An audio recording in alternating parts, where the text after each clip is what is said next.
Ungkap pengakuan pelaku pembacokan Kiai Afandi Musyafa, 58 tahun, pengasuh Pondok Pesantren Miftahul Hidayah, Dusun Temakur, Desa Sumbermulyo, Kecamatan Pesanggaran, Banyuwangi, Jawa Timur. Pelaku merupakan seorang bernama Darmanto, 34 tahun, yang menikam kiainya pada Jumat 18 Februari. Darmanto mengaku sakit hati karena kerap ditegur karena main ke lingkungan asrama santriwati. Kasih Humas Polresta Banyuwangi Ibtulita Kurniawan mengatakan pihaknya sudah menangkap Darmanto selesai menikam kiainya pada Sabtu 18 Februari. Dalam pengakuannya ke polisi, Darmanto mengaku sakit hati karena ditegur oleh korban. Pasalnya pelaku kerap kali bermain dan memasuki area santriwati. Pelaku mengaku sakit hati dan berupaya membalas kekesalannya. Darmanto kemudian merencanakan dirinya berpura-pura sakit dan meminta obat kepada korban pada Jumat dini hari. Pelaku kemudian menyerang korban dengan senjata tajam. Kiai Afandi sempat menangkis sajam yang dibawa oleh korban ini. Kiai yang juga Ketua MUI Pesanggaran Banyuwangi ini mendapat luka di bagian perut dan lehernya. Ia kemudian dibawa ke rumah sakit untuk mendapatkan perawatan intensif.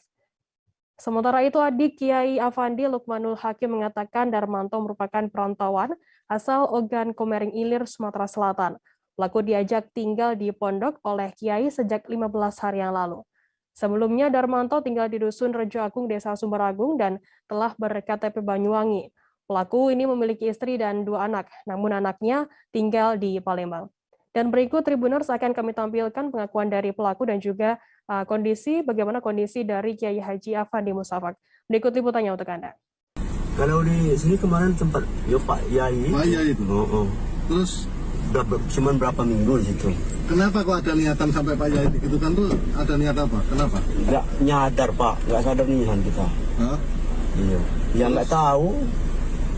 Terus macamnya kayak begini. Yang kamu pakai itu ditaruh di mana? Yang pisau. Ya saya udah tak buang di mana?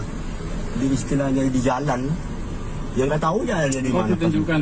Nanti Cari. Nanti keluar dari pondok itu toh, kamu arah ke kanan atau ke kiri?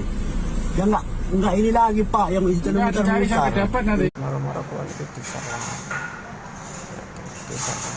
terus dia pulau tangkis, di situ dari bawa di hati di nyatanya keluar sampai tertusuk. Jangan lupa subscribe, share, komen, dan like ya.